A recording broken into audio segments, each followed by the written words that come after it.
How's everybody? Let's stand up. How's everybody doing? Good? Thanks, Jeanette. That was great. Stretch a little bit. Take some deep breaths. How's everybody feeling? All right, let's sit back down. Just try to shift the energy a little bit so that we can stay awake. So I want to talk to you this morning about how to get anything you want. How to go through a process to get anything you want. In the book of Hebrews, chapter 11, verse 3, we're told that the worlds plural, were framed or created by God through a process of faith. The worlds were created by God through a process of faith. So from a Hebraic perspective, it's four worlds. Yeah. I told her, can you make this slide real quick? It's the four worlds. And she thought I said before worlds. That's funny. I need to learn to enunciate better. So from an ancient Hebraic perspective, there exists four worlds of creation. The first world is called Emanation. The second world is called creation. The third world is formation. And the fourth world is action. So here's the idea. Emanation is a place where an idea forms in the mind of God, and God releases that idea for the purpose of creating it. So you get the idea of an idea emanating out of God, right? That's emanation. And in that realm, you have God without differentiation. Make sense? Second world is creation. Now, this is the world, from an ancient Hebraic perspective, of the archangels. So you've heard about Archangel Michael, Archangel Gabriel, all these different archangels that exist within the Judeo-Christian model. And so what happens in the world of creation is that the archangels receive the idea from God, and then they are sort of this creative, conscious expression of the divine that then takes that idea and begins to create it, or create the substance of it. Got it? The third world then is formation. So if you could think about creation being, so my kids like to make clay. Just give you an idea how this works, right? They like to make clay. Not just buy Play-Doh, but make clay. So first they have the idea, dad or mom or whoever, let's make some clay. So that's emanation. They have the idea, right? So then we have to get the ingredients together. So we put the ingredients together. That would be kind of like creation. So you have whatever it is. I can't remember, flour, salt, and water, I think. Maybe there's some other ingredient there. But it's all together. That would be creation. That's the substance out of which everything's going to be made. Got it? Then you have to mix it together, right? You have to blend it together. So that would be sort of this world of formation, where you're blending the clay together, and then they're creating whatever they want, moves them into the world of action. Got it? So you have the idea, we're going to make something out of clay. You have creation, we're going to get the ingredients together for the clay. You have formation, you mix it together and make the clay. And then you have action, they take the clay and build whatever, play with it. Make sense? So even that human experience goes through that process. Another way you could look at it is the chair you're sitting on, all right? So in the world of emanation, you have this idea of a human being sitting, being able to rest their butt on something, right? In the world of creation, you have the archetype of something that will hold a human being up. Got it? So that covers, it's just the idea of something that holds them up. So that covers every kind of seat known to mankind, from a chair to a stool to a wheelchair to the bathroom chair. Got it? It's this all-encompassing thing. Then you have the world of formation, which is a specific chair. So it becomes more detailed. It becomes more streamlined, right?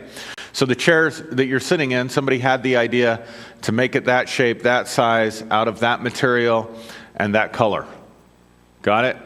So they designed it. They created a schematic for it. And then it had to go to the factory and be made. So that's the world of action. So you see it? So now what they would also say is the chair you're sitting on also has an existence in the four worlds. So you have the chair that you're sitting on. You have the design. It exists in that realm of formation. You have the idea of that specific chair. Get it? And then you have the archetype of a chair. And then you have the idea. So it has an existence in all those different levels. So all of that, everything that is created or brought into existence or manifested, goes through this process. Every experience that you have goes through this process. So there's nothing that gets created, there's nothing that gets manifested on any level that does not have an idea behind it, a creative force behind it. You've got these different levels of consciousness happening at every experience. Now, the way we are patterned as human beings, we come into the world, the way we become patterned is the exact reverse of the process that I just told you about. So if you think about the world of action, you think about it this way. The world of action is everything that you can see, hear, feel, and smell, taste, whatever, that is external to you, that's other than you in this world, right? And so what happens is you and I receive this sensory input that comes into us through our five physical senses. So it's the body that has the five senses that makes contact with the external world, but the external world is constantly making contact with the body. In fact, touch is the key sensory perception, because in order for you to see, light has to touch the cones and whatever in your eye. In order for you to smell, the scent has to make contact. In order for you to taste, it has to go in your mouth. You see it? In order for you to hear, the sound waves have to make... So touch is the basic element of everything. But you have all of this touch being sorted in five different ways internally. So all your five senses is a way of sorting what you're making contact with, in order that you can make sense of it. Make sense? All right, so then what happens is you create an internal model of those sensory representations. This is really important. It sounds technical. I'll make it simpler for you, but this is really important. So what the first contact that you make is with what already exists out here, and it comes into you from the outside. Then you have to create what's called internal representations or forms of what you're experiencing for your mind to process it. So you don't actually see, hear, touch directly. You do it indirectly based on the way you internally represent it to yourself. That's how a person can be colorblind. Color doesn't exist out there necessarily. Color is the way you sort internally. Got it? So here's how this works. So any significant event in your life, then that internal representation becomes imprinted as a memory and becomes stored, right? So any significant event in your life will trigger that representation internally. So you can be, and scent, smell is one of the real key triggers for memory, right?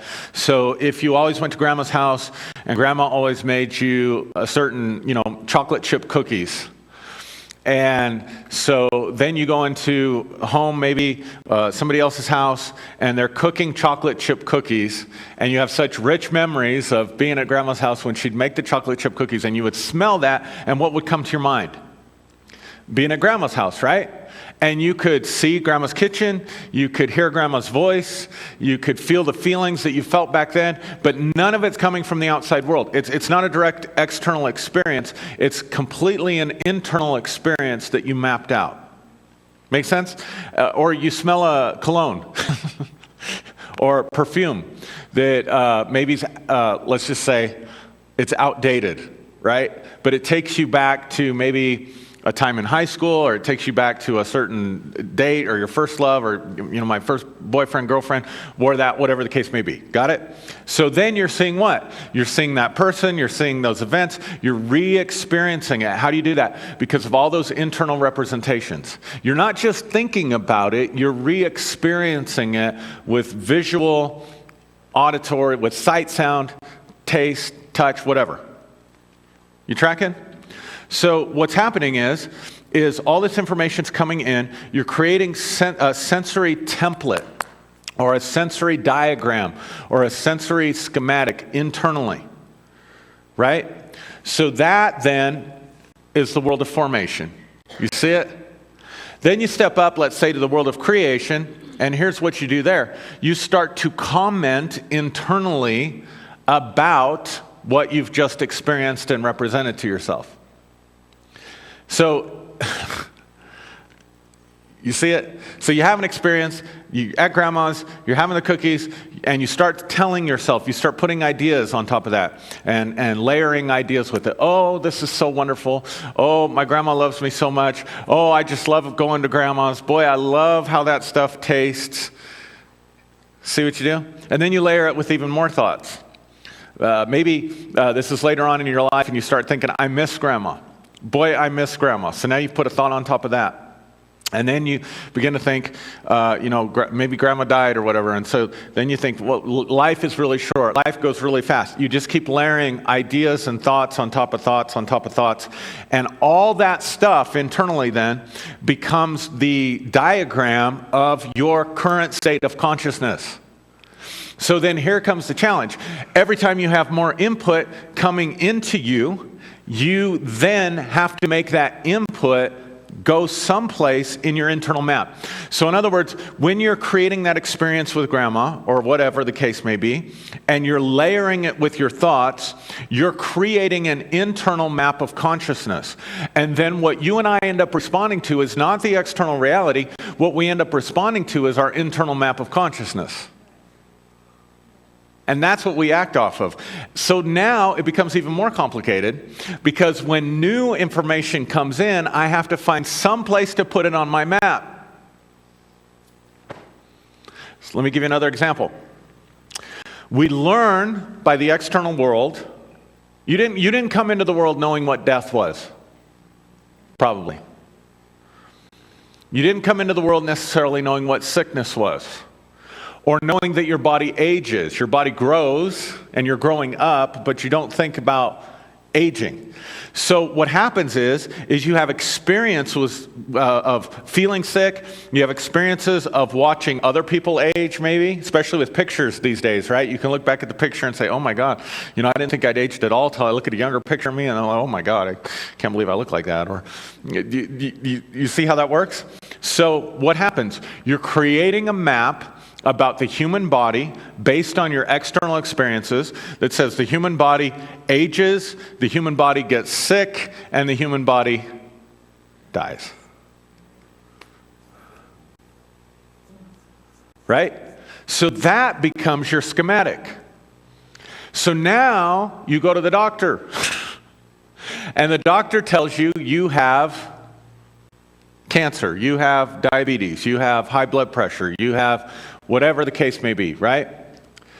So what do? You have to find somewhere to integrate that into your map. And it fits fine because it fits with your model.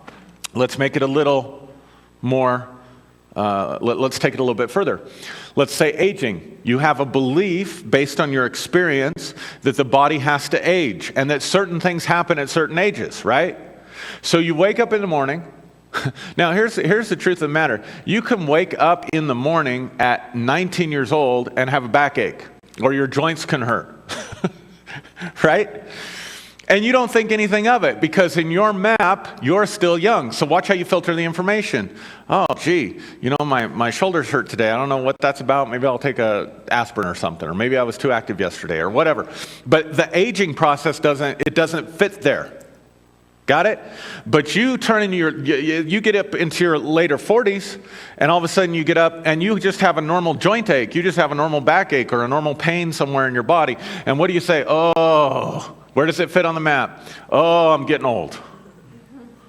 Right? So you just keep producing that kind of an experience. Or your vision starts changing in your later 40s, and you think, oh, yeah, vision goes. I remember my dad used to always say, vision goes in the 40s, hearing goes in the 50s, I don't know. Anyway, so that becomes the internal map that you already have. So what's happening is all your experiences then are being filtered on all those different levels. And that's how you're making sense. And then as you make sense of that, that becomes your way of being and acting in the world. And here's the truth of the matter. If you want something to change in this world, out here, you have to take action. It cannot change at any of those other levels until it gets to the point of action. If you want something different out here, you have to do something different. If you want to try a different menu, you have to go to a different restaurant. You have to buy different ingredients. You have to get a different cookbook, right? You could sit there all day long. Let's just say you have a weekly menu. On Monday, you have burritos that you make at home. On Tuesday, you have spaghetti. On Wednesday, you have hamburgers. You got it? And that's just been your routine. Well, you could sit there on Monday when you're having burritos and just be thinking, man, I'd really like to try some Indian food. I'd really like some curry right now. And you could even get a cookbook, or you could go online and you could look at recipes for curry, right? And think, man, wouldn't curry be good on Mondays? Boy, I wish I could have curry. Lord, would you bring me some curry, please? Would you just make it possible for me to have curry on Monday? But what do? You keep buying the same ingredients and making the same meal. You're going to keep eating the same thing, right? Even though you're thinking about it, even though you're wanting it, even though you're desiring it, even though you're imagining it, nothing changes till you act differently. Got it? So what ends up happening then is we end up becoming completely reactionary. Watch. Whatever's out here is what's real, and I internalize that experience through my five senses, then I integrate it into my belief system or make sense of it out of my belief system, yeah? And then I make my decisions so that my life is lived reactionary, or it's lived in reverse of actually creating something.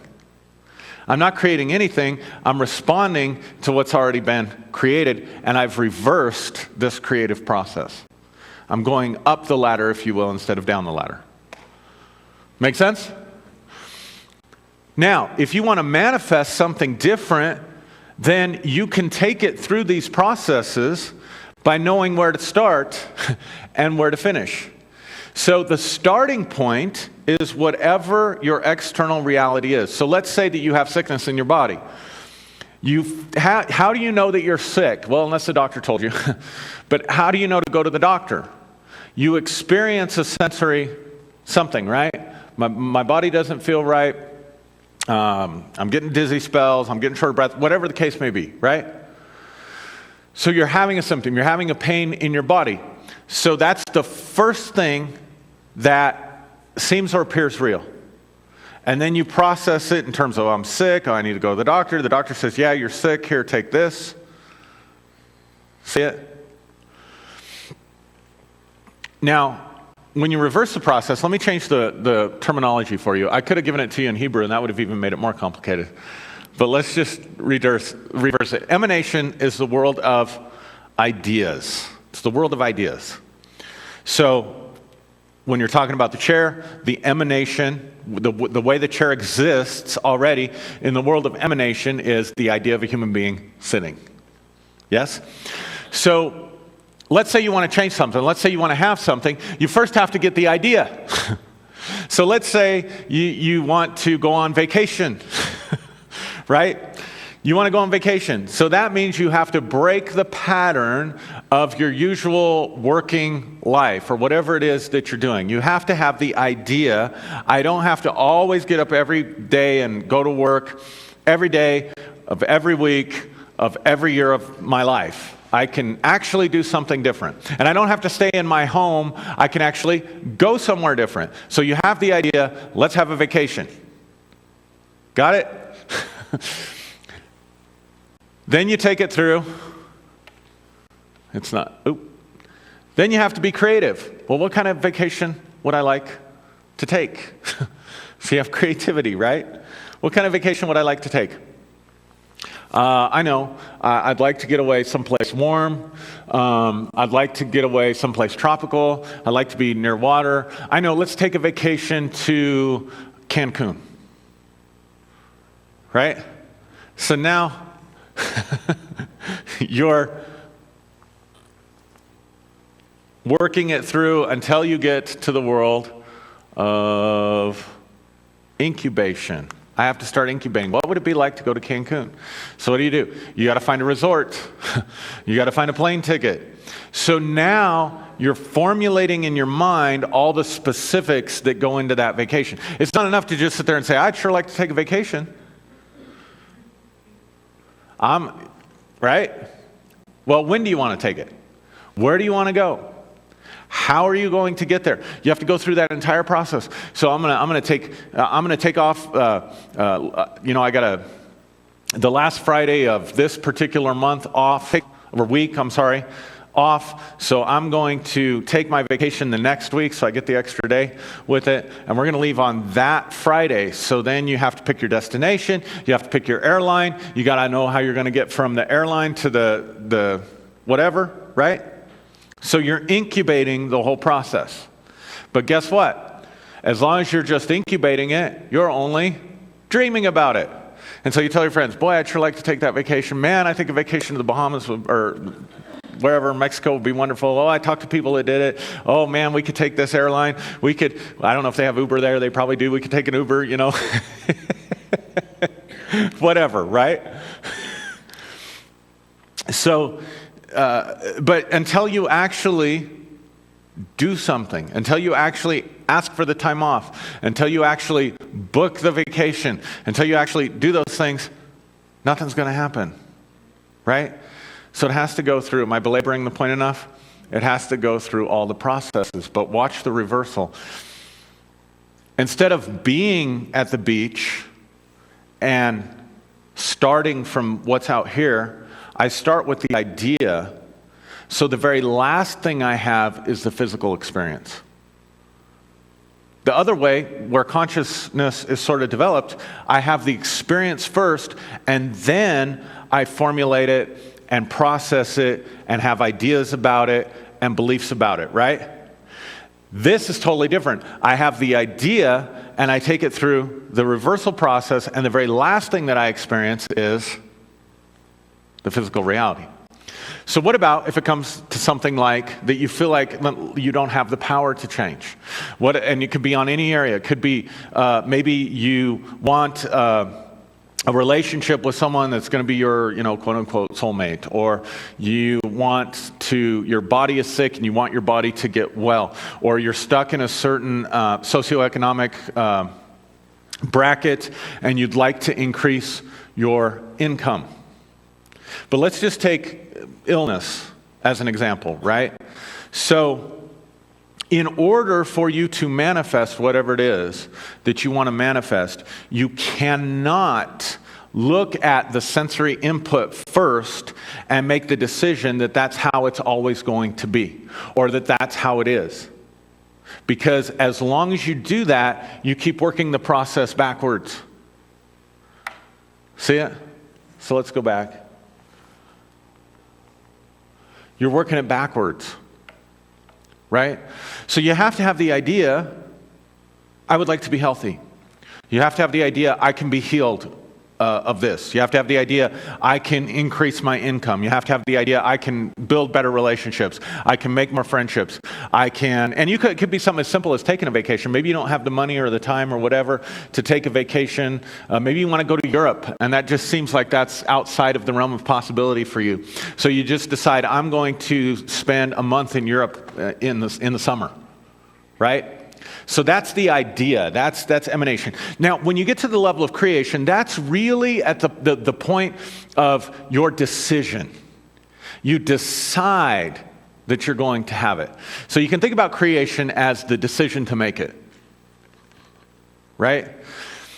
So I decide I'm going to be healthy. Now, here's the interesting thing. Even about the word decision, what does that sound like? Decision, what is that? If you think about incision, right? You could come up with all kinds of decision words. What does it mean? It means to cut. And D means to cut off. So here's the really interesting thing. When you're in the world of emanation, everything is possible. Every outcome for your life is possible. And because of that, nothing is possible. Let me say that again. When you're in the world of emanation, you're in the world of pure potential. Anything is possible. But because of that, nothing is possible. Let's take it back to the vacation. I want to go on a vacation. That's a nice idea. Where can I go? I can go to Mexico. I can go to Vegas. I can go to Maine. I can go to Colorado Springs. I've got an infinite amount of possibilities. But because of that, I have no possibilities because I can't do them all simultaneously.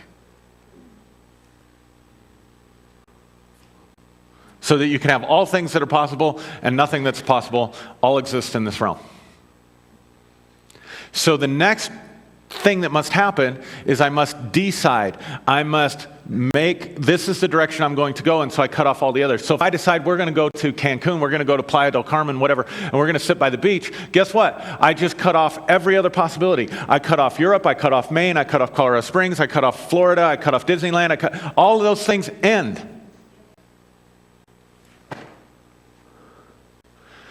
So I have to make a decision. Now this is a really important part.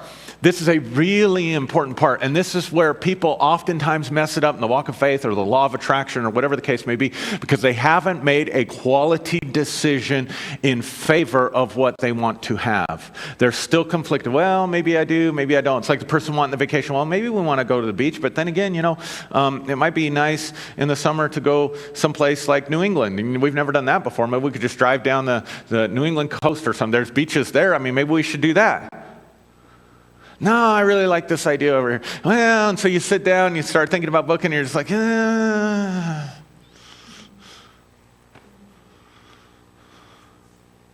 Say, well, so if somebody's sick, certainly they want to be healthy. Not necessarily. Not necessarily. They could have all kinds of programming layered into their thinking about the secondary benefits of being sick. I remember somebody that was overwhelmed in their life because of all their daily responsibilities, and this was a woman, and she was waiting on everybody in her home hand and foot, and whatever the case may be, and she ended up in the hospital, and she was happy as a lark. She was just as happy as she could be. Why? Because now, instead of her waiting on everybody, she had everybody waiting on her. Instead of being there to attend to everybody else's needs, everybody else was there to attend to her needs. And the secondary benefits were greater than whatever the cause was that put her into the hospital to begin with. See it? So this is a really important process. You can't skip over it. You've got to decide, is this really what I want? Does this really match with my value system? Is this for my highest good? How's this going to affect other people? You have to go through a real process of that. have to go through a real internal process of that. Can't skip over it. So you decide, okay, I want to take a vacation to the Bahamas. I want my body to be healthy. I want to increase my income. I'll never forget a few years ago, well, several years ago now, we were playing with some of this stuff, and everybody talks about winning the lottery or winning the Powerball. And so we're just like, I wonder if I can influence. There was a group at Princeton. There was a group at Princeton that did some research on sort of this mind over matter sort of, or the interplay between mind and matter. And they had a machine that randomly generated numbers. And they would put people in a meditative state and have them think certain numbers to see if they could influence the outcome or the randomness of the machine. And they did, in fact, prove beyond a statistical, within the realm of statistics, this is not random, this is not chance. They were able to prove that the person thinking was able to influence the numbers. And that was Princeton University that did that, I think like back in the 70s or something, or 80s. And so we were looking at that, we're like, I wonder if we could influence the Powerball numbers. I wonder if we could influence the lottery numbers, right? And so we start going through this whole process of imagining all this wealth and imagining, all this stuff, right? And pretty soon, after imagining it enough, it became real enough that just like there can be secondary benefits to being sick in the hospital that outweigh the pain of being sick, the pleasure for this lady of being waited on hand and foot, and the break that she got from waiting on everybody else was so much better for her than the pain she was experiencing or discomfort in her body. Get it? But the reverse can also be true. Because you could think what I could do with all this money, and then you start thinking about, but how are my friends going to respond? How's my family going to respond? And of course, when you're thinking about winning the Powerball, you're kind of in a greed vibe, right? You're kind of being greedy. So what do? You mind read everybody else is going to be greedy too, right? So what are they going to want? They're all going to want your money. So then you start thinking about, I'm going to lose friends. I'm going to have fake friends. I'm going to have to find financial advisors I can trust. I'm going to have to pay taxes. And you start thinking about all the pain that's also going to bring into your life. Not just the pleasure and the benefits and all that stuff, but you're going to start thinking about, wow, this is really going to shake things up for me. And so walking through that process, we really were able to get to the place of, you know what? I don't think we want that much money. And that's a great place to be able to let go of that and say, no, we don't need all that. We can be more content with this. See it? So that's part of this internal process. And in the meantime, nothing's changed. In the meantime, you haven't gone on vacation. In the meantime, you haven't won the Powerball. You haven't increased your income. Your body's not feeling better at all, right? But you're going through this process. And so when you're in that world of creation, you've made that decision. This is what I'm going to have. This is what I'm going to allow to come into my life. And that's really a key word that I'll get back to in a minute. This is what I'm going to allow to come into my life. Then you have to go through this process that I really prefer to call incubation. What's incubation? Think about a baby in the mother's womb, right? It's in a protected environment. It's being nourished. It's being fed, right? So that it can grow, so that it can become stabilized. What happens to a baby if it's born too premature? It dies. Why? Or if there's a miscarriage or something like that, why? Because the organism, the life, the structure of it in the physical world, the life is in there, right? The life is in there. The heart's beating and everything, but it hasn't taken on formation or structure enough to be stabilized to get into the world of action and survive. So it's the same thing in our mind. And so what happens is, in this incubation process, it's not just enough. Now, this is really important. It's not just enough to have the idea. And it's not just enough to make the decision that you're going to allow that to come into your life. Now, you have to create that schematic in sensory terms.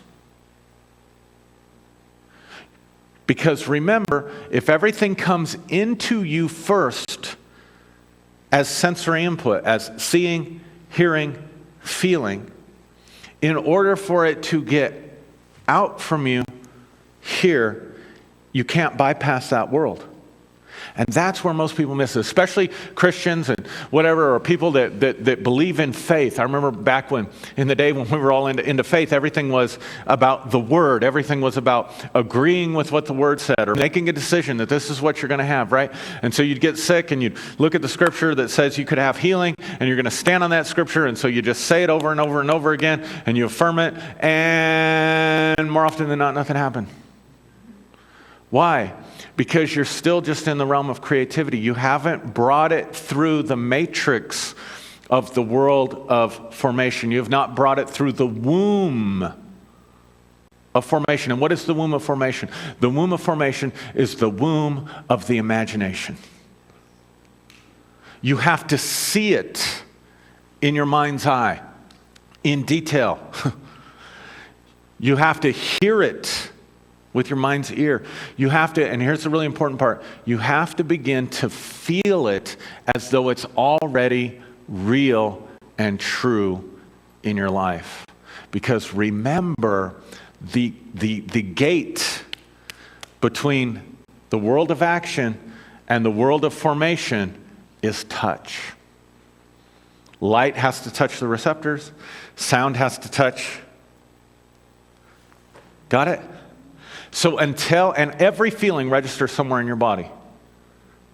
You cannot feel it if it's not in your body. Nobody ever felt anger out here. Think about it. Every emotion that you have, you can ask yourself, where do I feel this in my body? And you'll find it somewhere in your body. It's in my head. It's here. It's here. I've got butterflies in my stomach. I've got an ache in my heart. I've got joy in my heart. I've got peace of mind. Where are you feeling that? Here. Got it? I get really angry. I feel the Tabasco sauce in my ears. Like it just kind of builds up until it's right here. And my temples. I mean, you get it? So, why? Because the body is the gateway between the physical world and these other worlds. So until you can feel it before you have it, it won't get into the world of action. So I feel pain in my body, I have symptoms, I go to the doctor, and the doctor says, you're sick, whatever. If they give me medicine, what's happening? It's being treated strictly in the world of action. And as long as what I'm taking from the world of action is strong enough, it will cure me. But what about if it's not strong enough to cure me? Or what about if it's also poisoning me? Then I can work it through this other way, and I can have the idea, I want to be in health, I want to be healthy. I can make the decision, yes, I'm going to let go of any secondary gains or secondary benefits, which means for some people, I might have to get off disability and go to work, or I might not be able to, I might have to find a different way to get attention. I might have to find a different way to take a break. I might have to find a different way. I might have to somehow make more money so I can go on that vacation and stay someplace really fancy where other people can wait on me. You gotta find other ways to get that need met. And so I make that decision, but then I have to incubate it. I have to run it through the theater of my imagination over and over again. I have to create a film. I have to create a schematic. I have to create a movie in my mind of what it looks like when I'm healthy. What it sounds like. What it feels like. And I'm creating that internal, and when I get to the realm of feeling, it feels true, it feels real, then that's really the key. When I've got that feeling, I'm standing right at the doorway, I'm right at the exit point where I can bring it into the world of action. You got it? But then this is maybe the most important part. I also have to act it. But see, here's the thing. If I'm not healthy, my body's telling me that I'm sick. So I've got to create a powerful enough thought form in my imagination that tells me that I'm healthy. So now I'm looking at this imagining of being healthy, and I'm not looking at this other. Make sense? So I'm denying what's out here, because when you're going through this process, having it confirmed to you through your five senses in the world of action is the last thing that you get. But then ultimately I have to take some action. I have to take some action. If I want my life to change out here, it will not change until I take action. So here's what I have to ask myself. What is the action that I can take right now that best corresponds to the schematic that I've created through incubating it in my imagination? And that answer can be different for everybody. Corresponding action with the vacation is you get in, you book the vacation, you ask for the time off, right? That corresponds with what you believe. Corresponding action with health could be, I'm going to try to do something that I didn't think that I could do. Doesn't mean you stop taking your medicine or all that stuff. It can be a little bit more complicated than that. But you think about, if I were healthy, if this reality that I've been incubating is true, what action can I take that best corresponds with that? If I'm praying for more abundance to come into my life, maybe a corresponding action is to apply for a different job, maybe one you didn't think you could get, or try to create another stream of income in addition to your job because you never thought about having multiple streams of income. So you take action, but not until you take action is anything going to change. Does that help you? Yes. God bless you. Namaste.